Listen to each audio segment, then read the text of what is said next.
한 나라의 왕을 단순히 아름다운 꽃으로 여기고 그 꽃이 피어날 굳건한 뿌리가 되고자 했던 한 남자의 드라마틱한 사항. 오늘 그 위대한 설계자의 이야기를 들려드리겠습니다. 그의 이름은 바로 정도전입니다. 우리는 종종 역사의 주인공을 왕이나 장군으로 기억합니다. 하지만 이 모든 영광 뒤에는 한 시대의 판도를 바꾸고 새로운 국가의 기틀을 다진 위대한 설계자들이 있었습니다. 그 중에서도 조선이라는 거대한 왕조의 초석을 다지고 그 운영 시스템을 치밀하게 구상했던 인물이 바로 정도전입니다. 그는 단지 이성계의 책사가 아니었습니다. 그는 이성계라는 꽃이 가장 아름답게 피어날 수 있도록 땅을 고르고 씨앗을 심고 물을 주고 때로는 거센 비바람을 막아준 뿌리이자 튼튼한 줄기였습니다. 오늘 우리는 정도전이라는 인물의 파란만장한 생애를 따라가며 그가 꿈꾸었던 이상적인 국가의 모습은 무엇이었는지, 그리고 그 꿈을 이루기 위해 어떤 대가를 치러야 했는지 면밀히 살펴보겠습니다. 역사의 뒤편에 가려져 있던 그의 진정한 면모와 고뇌, 그리고 비극적인 운명까지 지금부터 그의 이야기를 시작합니다. 정도전은 1342년 고려 말 혼란스러운 시기에 태어났습니다. 그의 어린 시절은 당시 고려 사회의 모순과 부패를 직접 목도하는 시간이었습니다. 당시 고려는 건국 400년이 넘는 역사를 지녔지만 그 말기에 이르러서는 극심한 혼란과 부패로 병들어가고 있었습니다. 국가의 기틀은 흔들리고 있었고 백성들의 삶은 이루 말할 수 없을 정도로 고통스러웠습니다. 권문세족이라고 불리는 소수의 귀족 가문이 나라의 모든 권력을 장악하고 백성들을 수탈하며 자기 배만 불리고 있었습니다. 이들은 막대한 토지를 소유하며 백성들을 노비처럼 부렸고 심지어 국가의 주요 관직까지 세습하며 그들만의 왕국을 건설하려 들었습니다. 공정한 법 집행은 사라졌고 부정부패는 일상이 되었습니다. 이러한 상황 속에서 국가의 기강은 완전히 무너져 내리고 있었습니다. 세금은 제대로 거두어지지 않았고 군대는 약화되었으며 외세의 침략에도 제대로 대응하지 못하는 무능한 정부였습니다. 백성들의 삶은 피폐해졌고 희망이라고는 찾아볼 수 없었습니다. 굶주림과 착취는 일상이 되었고 많은 백성들이 삶의 터전을 잃고 유랑하는 신세가 되었습니다. 이러한 비참한 현실 속에서 젊은 정도전은 깊은 고민에 빠졌습니다. 어떻게 해야 이 나라를 바로 세울 수 있을까? 어떻게 해야 백성들이 인간다운 삶을 살 수 있을까? 그는 불의를 참지 못하고 권문세족의 횡포에 맞섰습니다. 그는 학문적 지식과 날카로운 비판 정신을 바탕으로 당시의 부패한 정치를 과감하게 비판했습니다. 이는 젊은 지식인으로서 그가 보일 수 있는 가장 용기 있는 행동이었지만 동시에 그에게는 감당하기 힘든 시련을 안겨주기도 했습니다. 결국 그는 권문세족들의 미움을 사유배 생활을 하게 됩니다. 이 유배는 단순한 고통의 시간이 아니었습니다.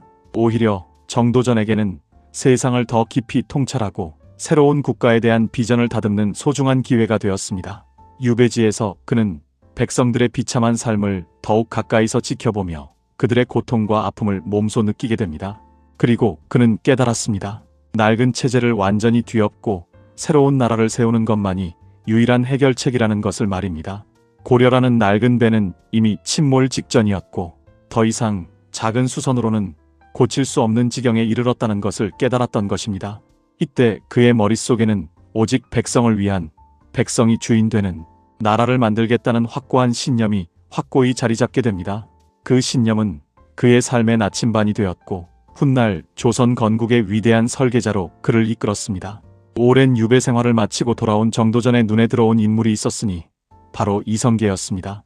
당시 이성계는 변방의 무인으로서 여진족과 왜구를 물리치며 혁혁한 공을 세웠고 그 뛰어난 무력과 탁월한 전략으로 백성들에게 영웅으로 추앙받던 신흥 무인이었습니다.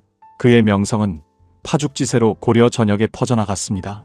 하지만 정도전은 이성계의 뛰어난 무력뿐만 아니라 그의 통솔력과 백성을 아끼는 마음, 그리고 새로운 시대의 흐름을 읽는 통찰력을 꿰뚫어 보았습니다. 이성계 역시 정도전의 비범한 식견과 국가개혁에 대한 불타는 열망을 높이 평가했습니다. 당시 이성계는 고려의 부패에 회의를 느끼고 있었지만 새로운 국가를 건국하는 것에 대한 확신은 아직 부족한 상황이었습니다. 이러한 상황에서 정도전의 날카로운 분석과 명확한 비전은 이성계에게 큰 깨달음을 주었습니다. 두 사람은 이내 의기투합하게 됩니다. 이들의 만남은 단순한 만남이 아니었습니다. 그것은 썩어빠진 고려를 뒤엎고 새로운 시대를 열고자 하는 두 거인의 운명적인 만남이자 조선이라는 새로운 왕조가 탄생하는 결정적인 순간이었습니다. 정도전은 이성계를 만나 자신의 오랜 꿈, 즉 새로운 국가를 설계하고 건설하겠다는 꿈을 실현할 수 있겠다는 확신을 가졌습니다. 그는 이성계를 단순히 힘있는 장수가 아닌 자신이 구상하는 이상적인 국가의 왕이 될 적임자로 보았습니다. 이성계의 강직한 성품과 백성을 아끼는 마음이 그에게 깊은 인상을 남겼던 것입니다. 그리고 정도전은 이성계에게 새로운 나라를 건국해야 할 당위성과 비전을 끊임없이 설파했습니다. 그는 역사적 필연성과 백성들의 염원을 들어 고려 왕조의 명운이 다했음을 강조하며 새로운 왕조의 필요성을 역설했습니다. 이성계 또한 정도전의 설득에 깊이 공감하며 그의 손을 잡았습니다. 두 사람은 서로의 부족한 부분을 채워주며 강력한 동맹을 맺었고 조선 건국이라는 원대한 목표를 향해 흔들림 없이 나아가기 시작했습니다. 이들의 결합은 단순한 정치적 동맹을 넘어 새로운 시대를 여는 역사적 전환점이 되었습니다. 조선 건국을 위한 정도전의 노력은 실로 눈부셨습니다. 그는 이성계의 가장 가까운 책사이자 정신적 지주로서 새로운 왕조의 모든 것을 설계했습니다. 그의 손길이 닿지 않은 곳이 없었습니다. 먼저 그는 고려의 수도였던 개경 대신 한양을 새로운 도읍으로 정하고 그 터를 잡았습니다. 지금의 서울인 한양은 배산 임수의 지리적 이점과 국토의 중심이라는 상징적인 의미를 모두 갖춘 최적의 장소였습니다. 그는 풍수지리적 요건과 실용적인 측면을 모두 고려하여 새로운 도읍지를 선정했습니다. 그는 한양의 궁궐과 주요 관청의 배치, 도시의 도로망, 심지어는 백성들의 주거 공간까지 세세하게 구상하며 새로운 수도의 모습을 그렸습니다.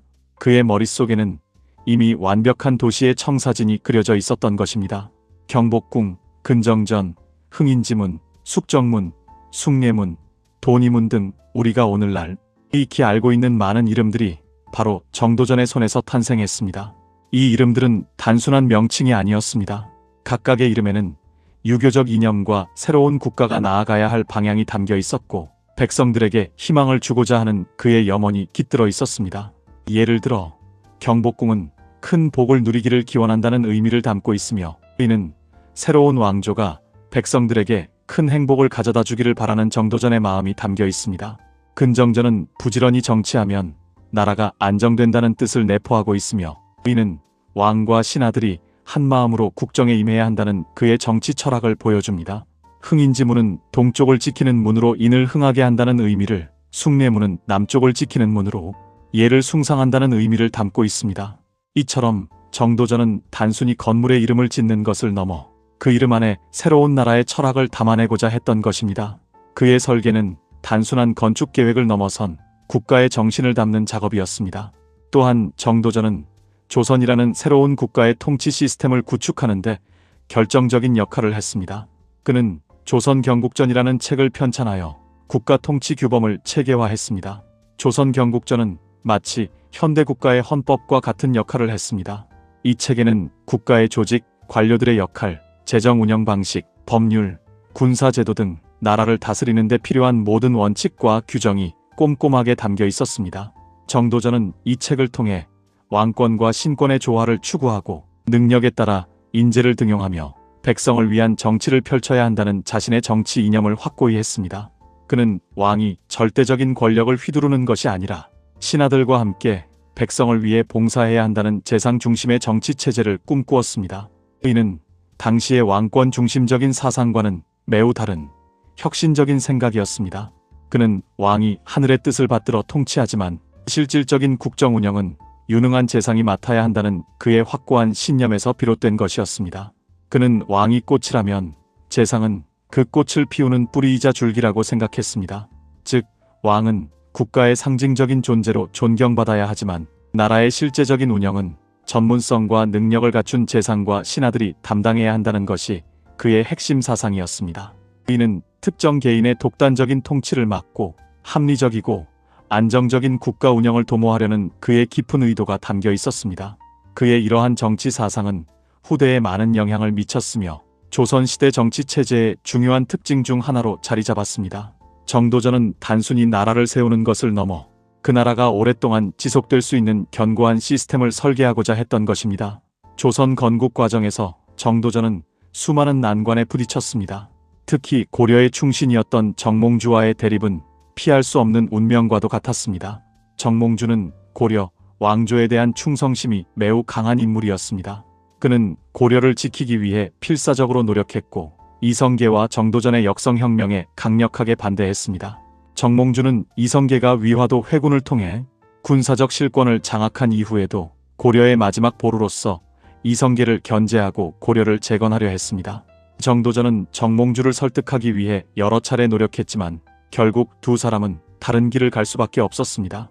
정도전은 정몽주의 충성심을 이해했지만 이미 고려는 회생 불가능한 상태라고 판단했습니다. 반면 정몽주는 고려를 버리고 새로운 왕조를 세우는 것은 도의에 어긋난다고 보았습니다. 이러한 신념의 차이는 결코 좁혀질 수 없었습니다. 정몽주의 강력한 반대는 이성계와 정도전에게 큰 위협이었습니다. 만약 정몽주가 살아있다면 조선 건국은 더욱 어려워졌을 것이며 심지어는 실패할 수도 있는 상황이었습니다. 그의 존재는 새로운 왕조를 꿈꾸는 이들에게는 넘어야 할 거대한 산과 같았습니다. 이때 이성계의 다섯째 아들 이방원이 나섰습니다. 이방원은 아버지 이성계와 정도전의 뜻을 헤아리고 정몽주를 제거함으로써 조선 건국의 결정적인 장애물을 과감하게 치웠습니다. 이방원은 정몽주를 선주교에서 살해하는 비극적인 선택을 하게 됩니다. 사실 이방원의 이러한 행동이 없었다면 정도전은 정몽주의 손에 의해 먼저 제거되었을지도 모릅니다. 이방원은 자신의 아버지 이성계를 왕으로 세우기 위해 그리고 정도전의 이상적인 국가 건설을 돕기 위해 과감한 결단을 내렸던 것입니다. 이는 훗날 두 사람의 비극적인 운명을 예고하는 참으로 역사의 아이러니한 순간이기도 했습니다. 조선 건국의 대업을 위해 어쩔 수 없이 벌어진 이 비극적인 사건은 훗날 이방원과 정도전의 관계에 깊은 그림자를 드리우게 됩니다. 마침내 1392년 이성계는 고려의 마지막 왕 공양왕에게서 왕위를 물려받아 조선을 건국하고 태조가 됩니다. 이성계의 즉위교서 역시 정도전의 손에서 작성되었습니다. 그 교서에는 새로운 왕조의 정통성과 건국의 정당성, 그리고 백성을 위한 정치를 펼치겠다는 태조의 다짐이 담겨 있었습니다. 정도전은 태조 이성계의 가장 큰 공신이자 새로운 나라 조선의 기틀을 마련한 핵심 인물이었습니다. 그는 재상 중심의 정치를 통해 왕권을 견제하고 백성들이 편안하게 살 수 있는 나라를 만들고자 했습니다. 그의 꿈은 현실이 되는 듯 보였습니다. 그는 건국 이후에도 수많은 관직을 겸하며 국가의 주요 정책 결정에 깊이 관여했습니다. 그러나 역사는 늘 예상치 못한 방향으로 흘러갑니다. 정도전과 이성계의 꿈은 같았지만 그 꿈을 실현하는 방식에서는 근본적인 차이가 있었습니다. 이성계는 강력한 왕권을 통해 나라를 다스리기를 원했고 이는 전제군 주국의 왕으로서 당연한 생각이었습니다. 반면 정도전은 유능한 재상을 중심으로 하는 합리적인 시스템을 통해 국가를 운영하기를 바랐습니다. 이러한 차이는 겉으로는 드러나지 않았지만 훗날 심각한 갈등의 불씨가 되었습니다. 태조는 정도전의 능력을 높이 평가하고 전적으로 신뢰했지만 왕권을 제한하려는 그의 사상에는 점차 부담을 느끼기 시작했습니다. 이는 태조가 자신의 아들들에게 강력한 왕권을 물려주고자 하는 본능적인 마음과도 충돌하는 부분이었습니다. 조선 건국 후에도 정도전은 쉼없이 일했습니다. 그는 새로운 국가의 이념을 정립하고 문물제도를 정비하는 데 모든 열정을 쏟아부었습니다. 그의 개혁은 조선이라는 새로운 왕조를 튼튼한 반석 위에 올려놓는 결정적인 역할을 했습니다. 그는 유교를 국가의 통치 이념으로 삼아 백성들의 도덕성을 함양하고 사회 질서를 확립하고자 했습니다. 불교의 폐단을 극복하고 유교적 이상을 바탕으로 백성들이 서로 존중하고 화목하게 살아가는 이상적인 사회를 건설하려 했습니다. 또한 그는 군사제도를 개편하여 사병을 혁파하고 중앙집권적인 군사체제를 구축하려고 했습니다. 이는 왕실의 사적인 군대인 사병을 없애고 국가가 모든 군사력을 통제함으로써 왕권의 자의적인 행사나 특정 세력의 반란을 막으려는 시도였습니다. 사병 혁파는 왕자들이 각자 거느리고 있던 막강한 군사력을 해체하여 왕권 강화의 걸림돌이 될 요소를 제거하는 중요한 개혁이었습니다. 정도전은 이 모든 개혁을 통해 왕권이 아닌 법치와 제도를 중심으로 하는 안정적이고 합리적인 국가를 만들고자 했습니다. 그는 오직 백성을 위한 나라, 그리고 효율적인 시스템으로 돌아가는 나라를 꿈꿨습니다. 그의 이러한 노력은 조선이 오랫동안 지속될 수 있는 강력한 국가 시스템의 기반을 마련했습니다. 하지만 정도전의 이러한 개혁은 왕자들에게는 큰 위협으로 다가왔습니다. 특히 이방원은 정도전의 재상 중심 정치와 사병 혁파 정책에 강력하게 반발했습니다. 이방원은 자신이 아버지 이성계를 왕으로 만드는데 가장 큰 공을 세웠다고 생각했으며 왕자로서 당연히 강력한 왕권을 누려야 한다고 믿었습니다. 그는 누구보다 아버지의 위협에 크게 기여했다고 자부했고 그의 합당한 대우와 권력을 원했습니다. 그러나 정도전은 왕자들의 사병을 혁파하고 왕자들을 왕권 계승에서 배제하려는 움직임을 보였습니다. 정도전은 태조의 이복동생인 이방석을 세자로 책봉하도록 강력하게 주장했는데 이는 이방원에게는 용납할 수 없는 일이었습니다. 이방원에게 정도전은 자신의 앞길을 막는 가장 큰 장애물로 여겨졌습니다. 정도전의 이러한 정책은 이방원의 권력욕과 직접적으로 충돌하는 지점이었습니다. 이방원은 정도전이 자신들의 권력을 빼앗으려 한다고 생각했고 정도전이 세자로 추천한 이복동생 방석을 제거해야겠다고 결심했습니다. 이처럼 두 사람은 서로 다른 이상을 가지고 있었고 이는 필연적으로 충돌할 수밖에 없는 운명이었습니다. 한 명은 이상적인 시스템을 통한 백성들의 평안을 꿈꾸었고 다른 한 명은 강력한 왕권을 통한 국가의 안정을 추구했습니다. 그들의 충돌은 예정된 비극과도 같았습니다. 결국 정도전과 이방원의 갈등은 극에 달했습니다. 1398년 이방원은 사병을 동원하여 제1차 왕자의 난을 일으킵니다. 이 난은 정도전의 꿈을 산산조각내는 비극적인 사건이었습니다. 이방원은 자신을 따르는 세력들을 규합하여 밤중에 정도전의 사절을 급습했습니다. 정도전은 불시에 벌어진 사태에 속수무책으로 당할 수밖에 없었습니다. 이방원은 정도전과 그의 지지 세력을 제거함으로써 강력한 왕권을 확립하고자 했습니다. 그의 목표는 명확했습니다. 즉, 재상 중심의 정치를 끝내고 왕이 모든 권력을 장악하는 체제를 만드는 것이었습니다. 결국 정도전은 이방원의 손에 비극적인 죽음을 맞이하게 됩니다. 불과 몇 년 전 이방원이 정몽주를 제거함으로써 정도전의 생명을 구원했던 것을 생각하면 이는 참으로 역사의 아이러니가 아닐 수 없습니다. 조선 건국의 두 주역은 결국 권력 다툼 속에서 서로에게 칼을 겨누게 된 것입니다. 정도전은 자신이 설계한 나라의 기틀을 다지는 과정에서 자신이 꿈꾸었던 세상과 다른 현실에 직면해야만 했습니다. 그의 죽음은 단순히 한 개인의 죽음이 아니었습니다. 그것은 정도전이 꿈꾸었던 재상 중심의 이상적인 정치가 좌절되는 순간이자 강력한 왕권이 우위를 점하는 새로운 시대의 서막을 알리는 비극적인 사건이었습니다. 이 사건으로 인해 조선의 정치체제는 정도전이 구상했던 것과는 다른 방향으로 나아가게 됩니다. 비록 그는 사라졌지만 그의 이상은 완전히 사라지지 않고 후대에도 끊임없이 논의되며 조선 정치사에 깊은 영향을 미쳤습니다. 역사는 정도전을 차갑고 냉철한 정치가로 기억하곤 합니다. 그는 감정보다는 이성과 원칙을 중요시했고 사적인 감정보다는 공적인 대의를 따랐습니다. 하지만 그는 단순히 냉혈한이 아니었습니다. 그는 백성을 사랑하고 백성을 위한 나라를 만들고자 했던 뜨거운 열정을 지닌 인물이었습니다. 그는 고려 말의 혼란 속에서 백성들의 고통을 외면하지 않았고 새로운 시대를 열기 위해 자신의 모든 것을 바쳤습니다. 그의 삶은 오직 백성들의 안녕과 번영을 향한 열정으로 가득 차 있었습니다. 비록 그의 꿈은 이방원에 의해 좌절되었지만 그가 설계한 조선의 기틀과 정신은 오늘날까지도 우리 역사에 깊은 영향을 미치고 있습니다. 경복궁, 한양도성, 그리고 조선 경국전에 담긴 그의 치밀한 설계와 백성을 향한 마음은 여전히 우리에게 많은 것을 이야기해줍니다. 정도전은 왕을 꽃으로 보고 스스로 뿌리가 되어 나라를 설계한 남자였습니다. 그는 자신이 꿈꾸던 세상이 현실이 될 때까지 포기하지 않았고 결국 새로운 나라의 초석을 놓았습니다.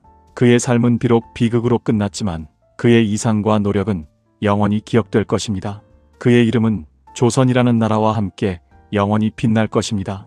평택에 자리한 그의 가면은 비록 쓸쓸하지만 그곳에는 한 시대를 풍미하고 새로운 시대를 열었던 위대한 사상가의 정신이 고스란히 깃들어 있습니다. 우리는 그곳에서 그의 깊은 고뇌와 이상을 엿볼 수 있습니다. 정도전은 단순히 과거의 인물이 아니라 현재를 살아가는 우리에게도 많은 영감을 주는 인물입니다. 그의 삶은 이상과 현실 사이에서 갈등하고 결국 자신의 신념을 위해 모든 것을 바쳤던 한 인간의 위대한 드라마입니다. 우리는 정도전의 삶을 통해 진정한 리더십이란 무엇인지, 그리고 이상을 실현하기 위한 고뇌와 희생이 얼마나 큰 의미를 가지는지 다시 한번 생각하게 됩니다. 그의 이야기는 단지 과거의 기록이 아니라 현재를 살아가는 우리에게도 깊은 울림을 줍니다. 여러분은 정도전의 삶과 업적을 어떻게 생각하시나요? 그의 이상적인 국가는 정말로 실현 가능했을까요? 아니면 그의 꿈은 너무나도 시대를 앞서간 이상향에 불과했을까요?